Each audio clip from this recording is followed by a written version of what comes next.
कैसे हैं आप। आज हम 8वीं कक्षा के छठे पाठ दहन और ज्वाला उसके दूसरे भाग पर चर्चा करेंगे।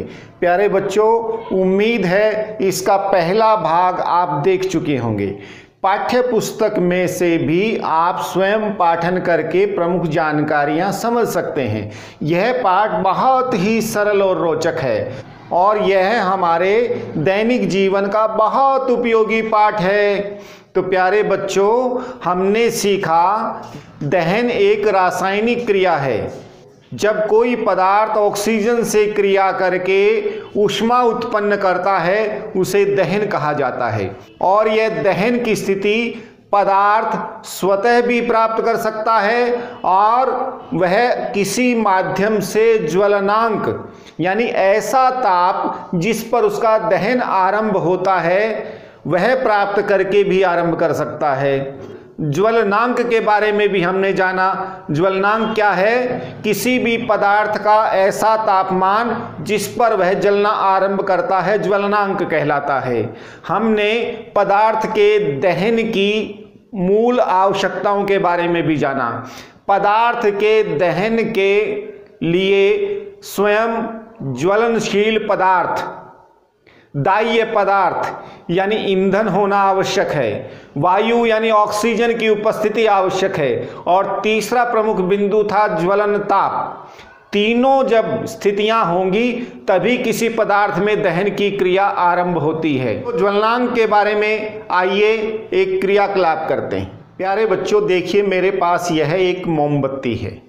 मोम एक दाह्य पदार्थ है, यह हम जान चुके हैं। और मैं इसमें इसका ज्वलन आरंभ करता हूँ, मोमबत्ती को दीप्त करता हूँ इस माचिस के सहयोग से। और देखिएगा माचिस का प्रयोग। प्यारे बच्चों, आपको यह ध्यान रखना है कि जो भी क्रियाकलाप गतिविधियाँ आपको बताई समझाई करवाई जाती हैं वो बिना अपने कक्षा अध्यापक के निर्देश के, उनकी अनुमति के, उनके सहयोग के नहीं करने चाहिए। और देखिएगा यह ज्वलन ताप तीली ने प्राप्त किया और इस तीली का ज्वलन ताप मैं यहाँ पर हमारा मोम प्राप्त करके यह दीप्त हो उठी है। मोमबत्ती की ज्वाला की तरफ ध्यान देंगे। प्यारे बच्चों, ये जलती हुई सुलगती हुई तीली हमें बहुत सावधानी से ऐसे स्थान पर रखनी है जहां पर यह कहीं और किसी अनावश्यक चीज में दहन आरंभ न कर दे, आग न लगा दे। प्यारे बच्चों, आग लगने की अधिकांश घटनाएं मानवीय भूलों का परिणाम होती हैं, इसलिए हमें सावधानी रखनी चाहिए। प्यारे बच्चों, यह मोमबत्ती दीप्त हो चुकी है, जल चुकी है। इसकी ज्वाला देखेंगे किस प्रकार की चमकती हुई है। और देखिए ज्वलनांक के बारे में प्रयोग करेंगे। हमारा कागज का दहन हमने पहले भी किया था। प्यारे बच्चों, कागज का दहन जब भी करना हो तो खराब अनुपयोगी कागज का करना चाहिए, क्योंकि अगर हम कागज की बचत भी करते हैं तो भी हम पर्यावरण को बचाते हैं। क्योंकि कागज पेड़ पौधों से बनता है। तो देखिएगा एक रफ कागज की पट्टी मैंने ली, कागज का टुकड़ा, और देखिएगा यह कितना दाह्य है। एक बार पास ले जाते ही इसका भी दहन आरंभ हो गया।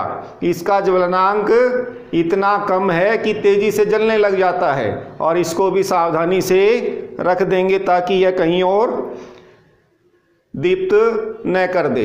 अब देखिएगा कागज का ज्वलनांक कितना कम है कि केवल एक बार मोमबत्ती की ज्वाला के पास ले जाते ही इसमें दहन आरंभ हो गया। यही मोमबत्ती की ज्वाला।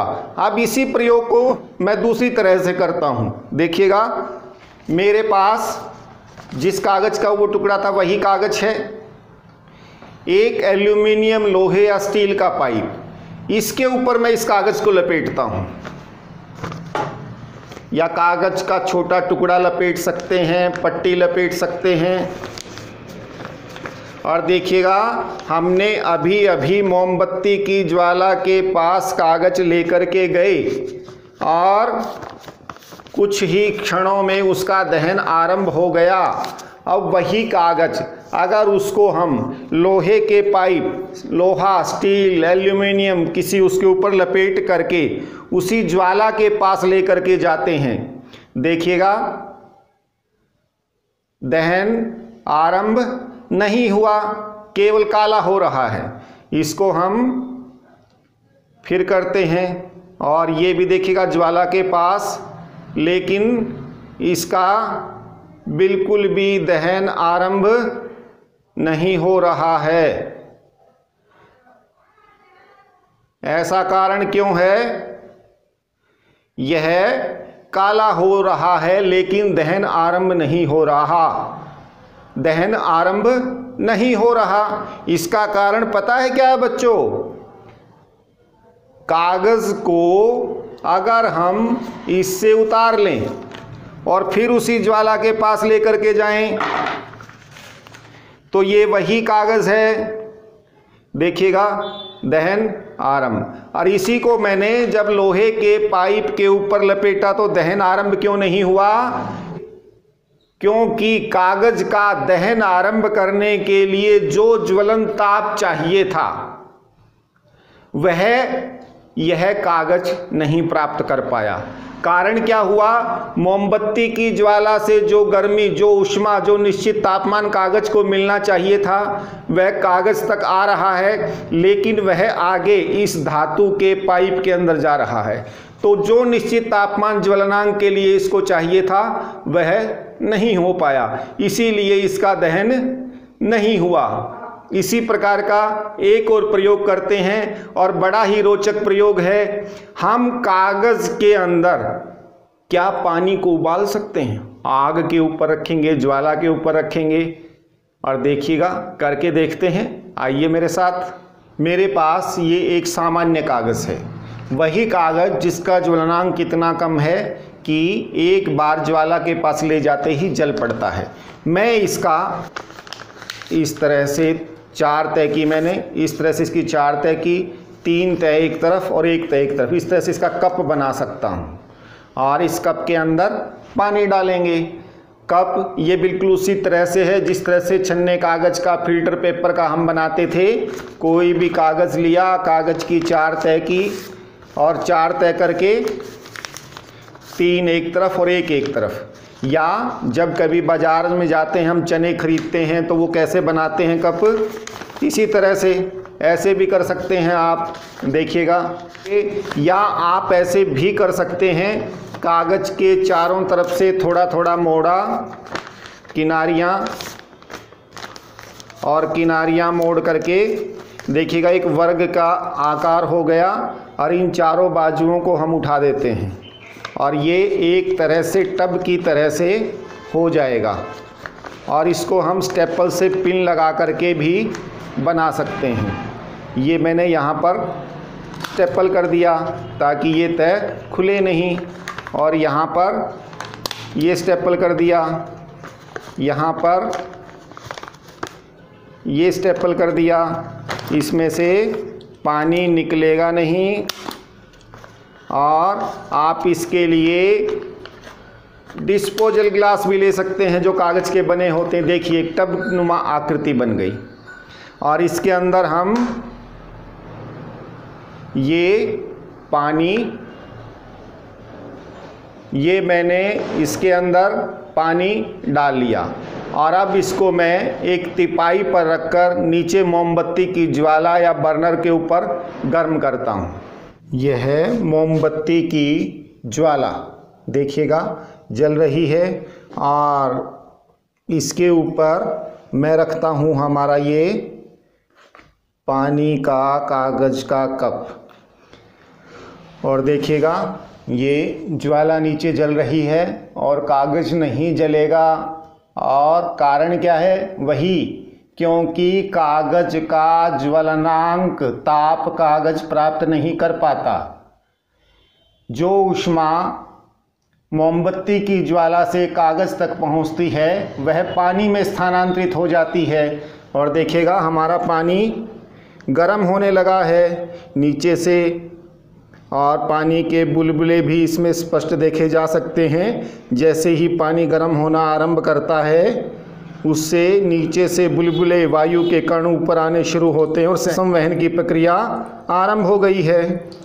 प्यारे बच्चों, इस तरह से हमने कागज के कप में पानी गर्म करना देखा और इसको थोड़ी देर में देखिएगा भाप भी निकलनी आरंभ हो जाएंगी। प्यारे बच्चों, जैसे हमने जाना दहन मनुष्य के लिए बहुत उपयोगी क्रिया है, लेकिन जो चीज़, जो वस्तु, जो क्रिया जितनी उपयोगी होती है, जितनी सुविधाजनक होती है, वह हमारे लिए अगर उचित उपयोग न किया जाए तो वह हानिकारक भी हो सकती है, नुकसानदायक भी हो सकती है। दहन यानी अग्नि भी हमारे लिए इसी प्रकार से कई बार बहुत हानिकारक सिद्ध होती है। प्यारे बच्चों, अग्नि से संबंधित, दहन से संबंधित दुर्घटनाओं के कारण हमारे देश में हजारों व्यक्ति प्रति वर्ष अपनी जान गंवाते हैं और करोड़ों की संपत्ति आग में स्वाहा हो जाती है। और यह दहन की कमी नहीं है, कहीं न कहीं मानवीय भूलों के कारण होता है।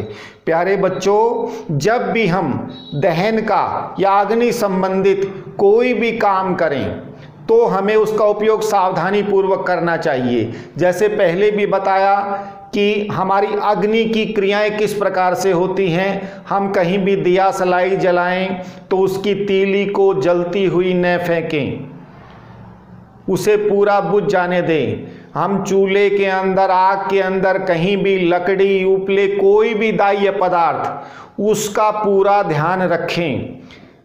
अगर हम विद्युत उपकरणों का प्रयोग कर रहे हैं, वहाँ भी स्पार्किंग के कारण, आपस में तारों की चिंगारियों के कारण कई बार आग की दुर्घटनाएं होती हैं।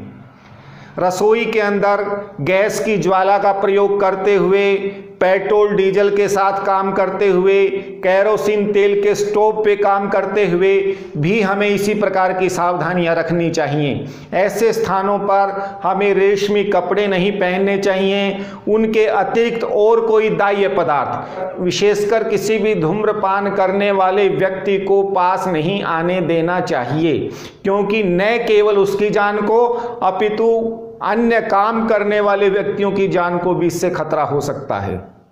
प्यारे बच्चों, हमें हमारे आसपास बड़े भवन जो भी हों, सामुदायिक भवन हो सकते हैं, अस्पताल हो सकते हैं, स्कूल हो सकते हैं, या अन्य किसी प्रकार के सामुदायिक गतिविधियों के केंद्र, धर्मशाला, सिनेमा हॉल, वहाँ पर इस प्रकार की व्यवस्थाओं के लिए सरकार ने नियम बनाए हैं।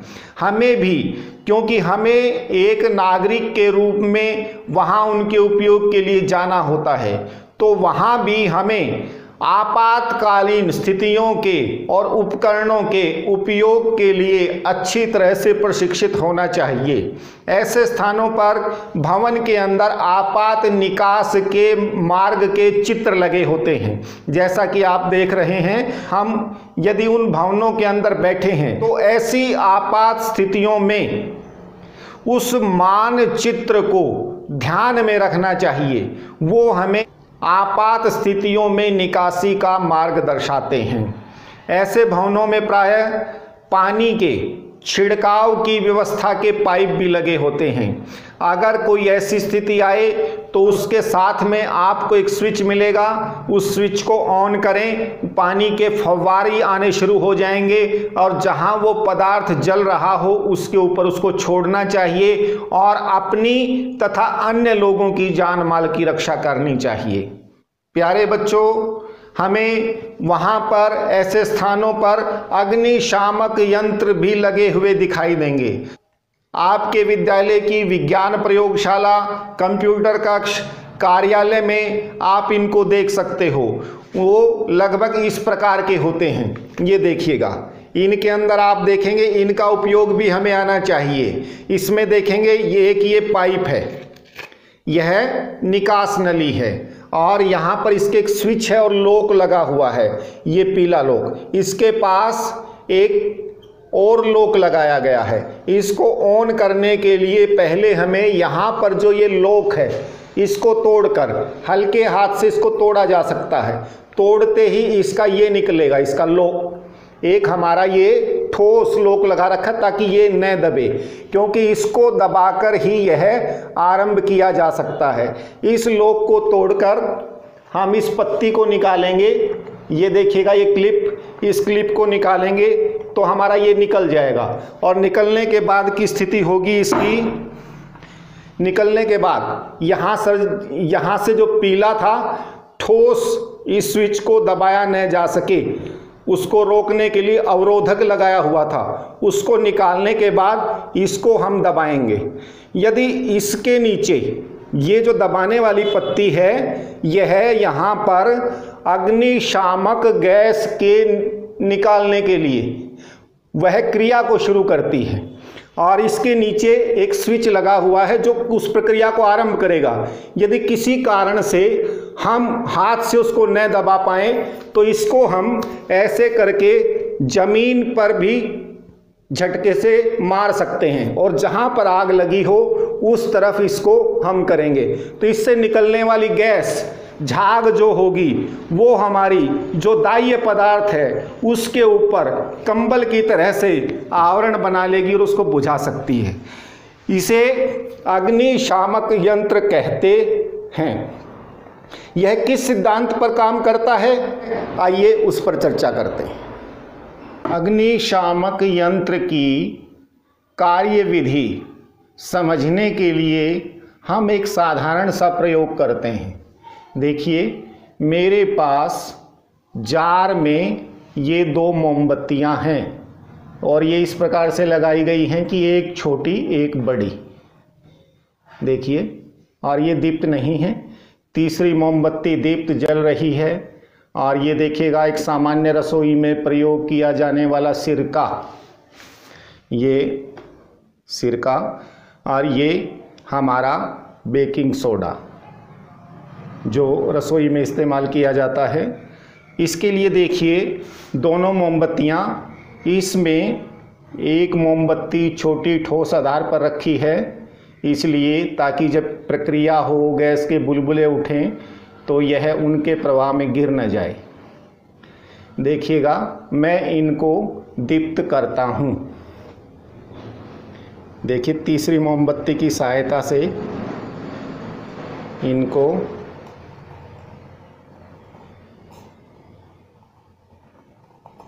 ये मोमबत्तियाँ शुरू हो गई। दोनों मोमबत्तियाँ आसानी से जल रही हैं।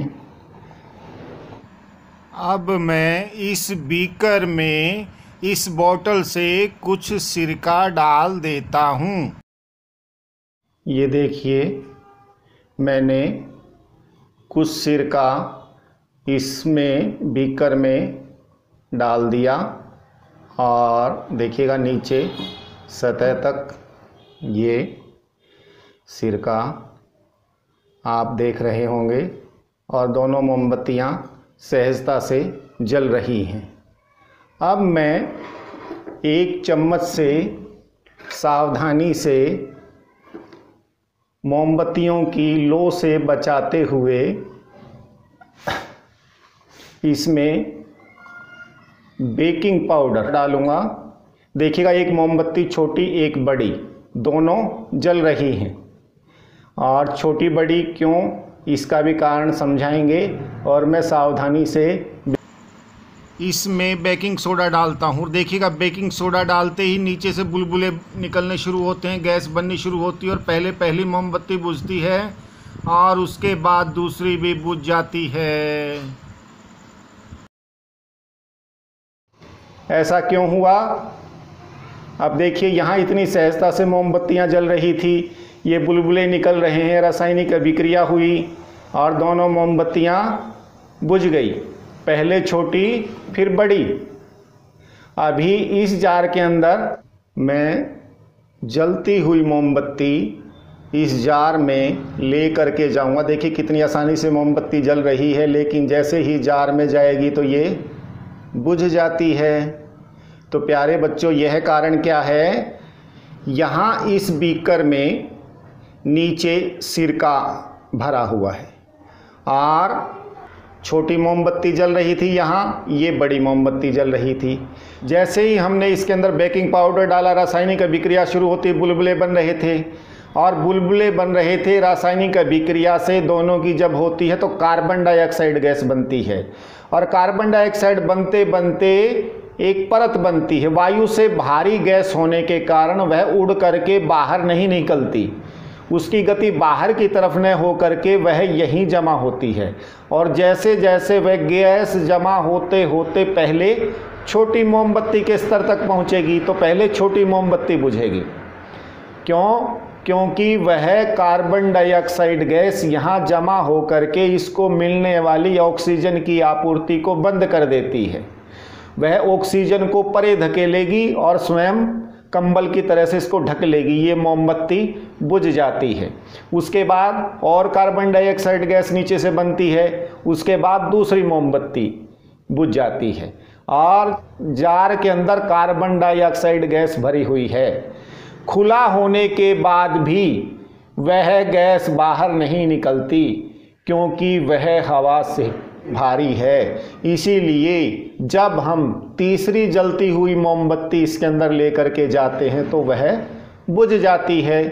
जबकि प्रयोग के आरंभ में हम उस जलती हुई मोमबत्ती को इसके अंदर लेकर के गए थे, इसको जलाने के लिए, इसको जलाने के लिए, तो वह स्वयं भी जल रही थी, इन्हें भी जला दिया था, इन्हें भी दीप्त कर दिया था। लेकिन प्रयोग के बाद वह स्वयं भी बुझ गई। इससे सिद्ध होता है कि कार्बन डाइऑक्साइड गैस दहन की प्रक्रिया को रोकने का काम करती है और इसी प्रकार की प्रक्रिया हमारे अग्निशामक यंत्रों में प्रयोग की जाती है। और अग्निशामक यंत्रों में सोडियम बाइकार्बोनेट के साथ साथ पोटाशियम बाइकार्बोनेट का भी प्रयोग किया जाता है।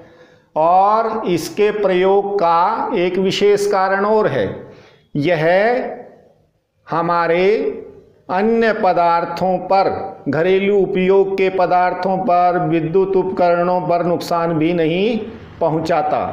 इसके अंदर दोनों रसायन पृथक रूप से अलग अलग रखे हुए हैं। जैसे ही हम इसको दबाएंगे दोनों की अंतःक्रिया आरंभ होती है और यहाँ से कार्बन डाइऑक्साइड गैस निकलनी आरंभ हो जाती है।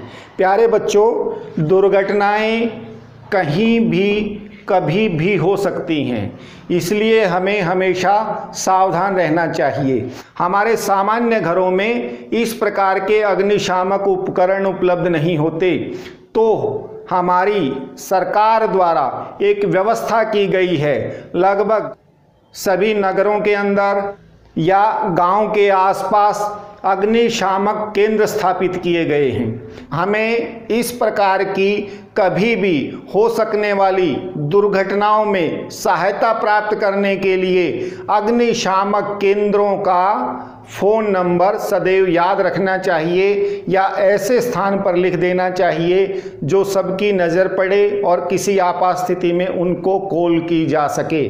प्यारे बच्चों, ये पूर्णतः निःशुल्क होते हैं और आपात स्थितियों में काम करने के लिए सदैव तत्पर होते हैं। आप चित्र में भी देख रहे होंगे, इन्हें इस प्रकार की अग्नि की, दहन की आपात स्थितियों के लिए विशेष प्रशिक्षण दिया जाता है। इनकी विशेष परिधान होते हैं, इनके पास विशेष उपकरण होते हैं ताकि वे शीघ्रता से आग को नियंत्रित कर सकें। तो प्यारे बच्चों, हमने दहन के बारे में, दहन को नियंत्रित करने के बारे में बहुत सी बातें सीखी। हमने विभिन्न प्रकार के पदार्थों का दहन भी देखा। क्या सभी दहन एक जैसे होते हैं? मोमबत्ती की ज्वाला को हमने देखा, वह पीली लो के साथ जलती है। हमारे घर में गैस के बर्नर, हमारी प्रयोगशाला के बर्नर, वो नीली लो के साथ जलते हैं। हमारे घरों में लाइट जाने के बाद प्रयोग होने वाला लैंप, उसकी ज्वाला अलग तरह की होती है। कोयला केवल हल्की मध्यम रोशनी के साथ बिना ज्वाला के जलता है। मैग्नीशियम रिबन की ज्वाला को हमने देखा, वह बिल्कुल श्वेत चमकदार ज्वाला होती है। तो प्रत्येक पदार्थ के दहन की ज्वाला भी अलग अलग होती है। प्यारे बच्चों, कुछ पदार्थ ज्वलन ताप को प्राप्त करके जलते हैं, वो सामान्य दाह्य पदार्थ होते हैं। कुछ बहुत ज्वलनशील पदार्थ होते हैं जो सामान्य थोड़ा सा ताप मिलते ही जलने लग जाते हैं, जैसे पेट्रोलियम, डीजल, एलपीजी, सीएनजी आदि। और कुछ पदार्थ अपने आप दहन करने लगते हैं, जैसे फास्फोरस आदि। तो इस प्रकार से हमें विभिन्न पदार्थों का उपयोग करते हुए दहन के प्रति उनकी क्रियाशीलता का भी बोध होना चाहिए, उनकी भी जानकारी रखनी चाहिए। तभी हम सावधानी से बिना दुर्घटना के उनका उपयोग कर सकते हैं। प्यारे बच्चों, अपने आप जो पदार्थ जलते हैं उन्हें स्वतः दहन कहा जाता है। कुछ पदार्थ जलते हुए तेज आवाज करते हैं, उसे विस्फोट कहा जाता है।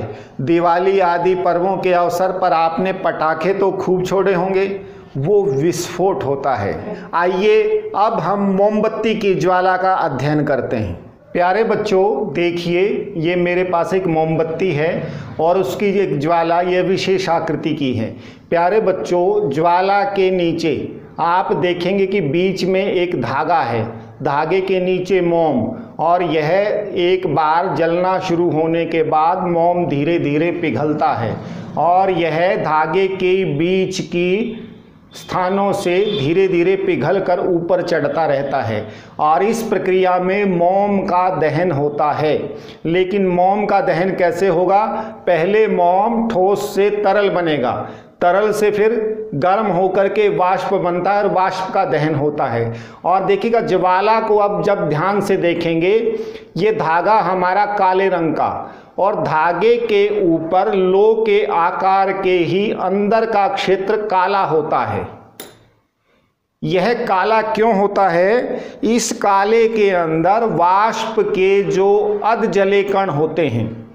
देखिएगा, मोम एक कार्बनिक पदार्थ है और जलने के बाद यह कार्बन में परिवर्तित होता है, कार्बन जलता है। तो यहाँ पर धागे के पास का जो काला क्षेत्र है, इसको काला तलमंडल भी कहते हैं, यह अधजले कार्बन के कणों का क्षेत्र है। इसके लिए हम एक प्रयोग कर सकते हैं। एक स्लाइड लें, मेरे पास एक पूर्णतः पारदर्शी कांच की स्लाइड है और देखिए अब बिल्कुल साफ है। मैं इसे धीरे से इस काले तलमंडल के पास लेकर के जाता हूँ तो देखिएगा इसके ऊपर इस प्रकार की आकृति बनती है, यानी ये अधजले कार्बन के कण चारों तरफ जमा हो गए हैं। इनका अभी पूर्णतः दहन नहीं हुआ था, केवल आंशिक दहन हुआ। यह हमारी मोमबत्ती की ज्वाला का बीच का भाग है और यह कम गर्म भाग होता है मोमबत्ती का। वैसे तो मोमबत्ती सारी गर्म है, हमें कहीं भी हाथ लगा करके ऐसी कोशिश नहीं करनी चाहिए, लेकिन जो सारी ज्वाला है उसका यह सबसे कम गर्म भाग है। इसके लिए आप ये प्रयोग कागज़ से भी कर सकते हैं। देखिएगा मेरे पास एक फिल्टर पेपर, छन्ना कागज, इसको भी मैं अगर लो के अंदर लेकर के जाता हूँ यहाँ पर, तो इसमें भी जलने की बजाय इसी प्रकार का यह कार्बन का छल्ला बन जाता है। तो ये अधजले कार्बन के कण इसके ऊपर जमा हो जाते हैं।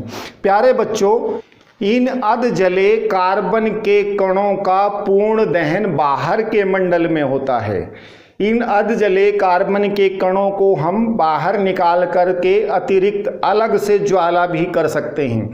जैसे आप चित्र में देख रहे होंगे, एक पाइप, कांच की ट्यूब पतली, और इस अधजले क्षेत्र के अंदर लगा दी गई है। तो अधजले कार्बन के कण गर्म होने के कारण हवा के रूप में बाहर निकलते हैं और वहां हम माचिस की तीली लगाएंगे तो वह भी जलने लग जाते हैं। इसका अभिप्राय यहाँ से अधजले कार्बन के कण, बचे हुए कार्बन के कण हमारी ट्यूब से बाहर आए, नली से बाहर आए और वहाँ पर उनका पूर्ण दहन हुआ। क्या मोमबत्ती की ज्वाला की सभी सतहों का ताप एक जैसा होता है? नहीं। हमने बताया आंतरिक काला मंडल, अंदर का धागे के साथ का सबसे पहला मंडल, सबसे पहली सतह जो काली दिखाई देती है जिसमें अधजले कार्बन के कण होते हैं, उसका तापमान कम होता है। उसके बाहर का जो चमकदार मंडल है, चमकदार क्षेत्र जो दिखाई देता है इसका ताप बहुत अधिक होता है। इसके अंदर जो अंदर के क्षेत्र के कार्बन के बिना जले कण थे वो बाहर निकल करके उसका दहन करते हैं। और देखिएगा मोमबत्ती की ज्वाला के नीचे का भाग हमें नीला दिखाई देता है। यह इस मोम के कणों के दहन की प्रक्रिया आरंभ यहाँ से होती है, उसका सूचक है। मोमबत्ती की ज्वाला का सबसे ऊपर का जो भाग होता है वह पूर्ण दहन का क्षेत्र होता है, जिसमें पूरा का पूरा दहन होता है और सबसे चमकदार भाग होता है। लेकिन सबसे अधिक गर्म भाग कौन सा होता है? प्यारे बच्चों, सबसे अधिक गर्म भाग मोमबत्ती की ज्वाला का सबसे ऊपर जो ज्वाला हमें दिखाई दे रही है उसके ऊपर का भाग, यानी अदृश्य जो ज्वाला के ऊपर, ज्वाला तक का तो हमारा पूर्ण दहन का, उससे ऊपर का वो ज्वाला का सबसे ऊपरी सिरा सबसे अधिक गर्म होता है। आप ऊपर अगर हाथ करके देखेंगे तो उसमें हाथ भी जल सकता है।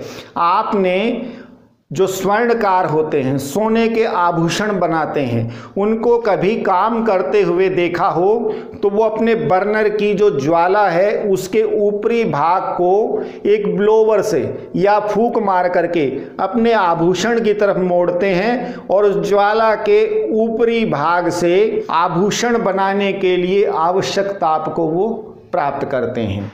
प्यारे बच्चों, हमने मोमबत्ती की ज्वाला के विभिन्न भागों के बारे में जानकारी प्राप्त की और उसके किस भाग का तापमान अधिक है, किसका कम है, उसके बारे में जाना।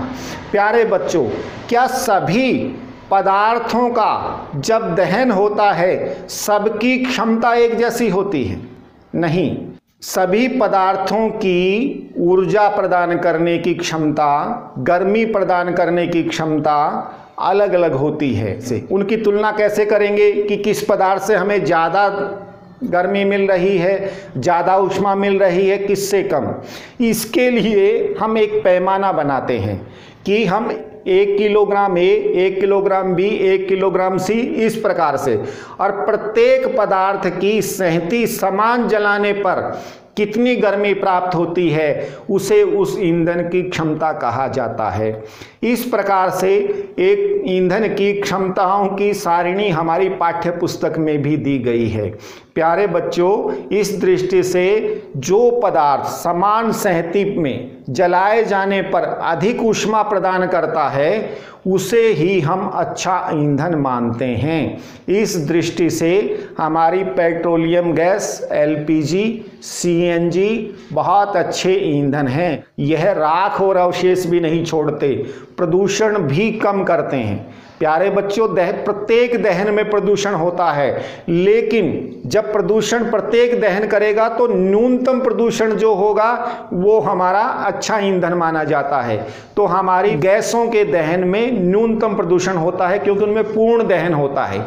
हम उपलों को जलाएं, लकड़ी को जलाएं, 1 किलो लकड़ी को जलाएंगे तो उसमें राख अवशेष बचते हैं, अजले कार्बन के कण धुएं के रूप में ऊपर जाते हैं जो हमारे पर्यावरण को प्रदूषित करते हैं। जबकि एलपीजी, सीएनजी के अंदर हमारा पूर्ण दहन होता है, कोई भी अवशेष, राख आदि नहीं बचता।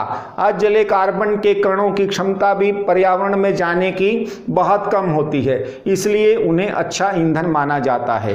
प्यारे बच्चों, कुछ ईंधनों की क्षमता मैं आपको बता रहा हूं। गोबर के उपले ऊष्मीय मान है 6000 किलो जूल से 8000 किलो जूल, लकड़ी का 17000 किलो जूल से 22000 किलो जूल, कोयला 25000 से 33000 किलो जूल, पेट्रोल, मिट्टी का तेल, डीजल, इनकी क्षमता 45000 किलो जूल, मीथेन, सीएनजी, इनकी क्षमता 50000 kilo joule, LPG 55,000 kilo joule. यानी हमारे घरों में जो ईंधन प्रयोग किए जा सकते हैं उनमें सबसे अधिक ऊष्मा प्रदान करने वाला हमारा एलपीजी है, इसीलिए एलपीजी को श्रेष्ठ ईंधन माना जाता है। और प्यारे बच्चों, हाइड्रोजन ईंधन ऐसा ईंधन है जो सर्वाधिक क्षमता प्रदान करता है। वह लगभग 1.5 लाख किलो जूल प्रति किलोग्राम इतनी ऊर्जा हमें प्रदान करता है। लेकिन यह घरों के अंदर प्रयोग नहीं किया जा सकता क्योंकि इसमें विस्फोट की भी संभावनाएं होती हैं और यह बहुत महंगा ईंधन है।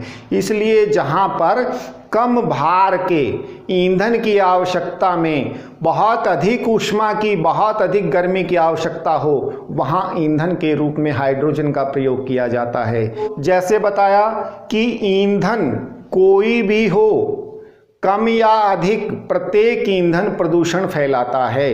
किसी से कार्बन डाइऑक्साइड गैस निकलती है, किसी से कार्बन मोनोऑक्साइड, किसी से सल्फर डाइऑक्साइड। ये सभी गैसें पर्यावरण को हानि पहुंचाती हैं। कुछ हमारे स्वास्थ्य को हानि पहुंचाती हैं, कुछ हमारी ओजोन परत को खराब करती हैं, यानी किसी न किसी रूप में हानि पहुंचाती हैं। और हमारे ईंधन लगभग सभी समाप्त प्राय संसाधन हैं, यानी हम बहुत अधिक उनका दोहन करेंगे, उपयोग करेंगे तो वो समाप्त हो सकते हैं और भविष्य में आने वाली हमारी पीढ़ियों की आवश्यकताओं के लिए हो सकता है कि हम आपूर्ति न कर पाएँ। इसीलिए हमें हमारे ईंधनों का सीमित प्रयोग करना चाहिए और उचित प्रयोग करना चाहिए और बहुत कम प्रदूषण वाले ईंधनों का प्रयोग करना चाहिए। उम्मीद है बच्चों आपको यह विषय स्पष्ट हो गया होगा। आप अपनी पाठ्य पुस्तक की समस्त पाठ्य सामग्री के सभी बिंदुओं का गहन अध्ययन करें और अभ्यास के प्रश्नों के उत्तर लिख करके अपने शिक्षक या शिक्षिका से जांच करवाएं। ओके स्टूडेंट्स, मिलते हैं फिर एक नए पाठ के साथ, नए विषय के साथ अगले वीडियो में। तब तक बाय।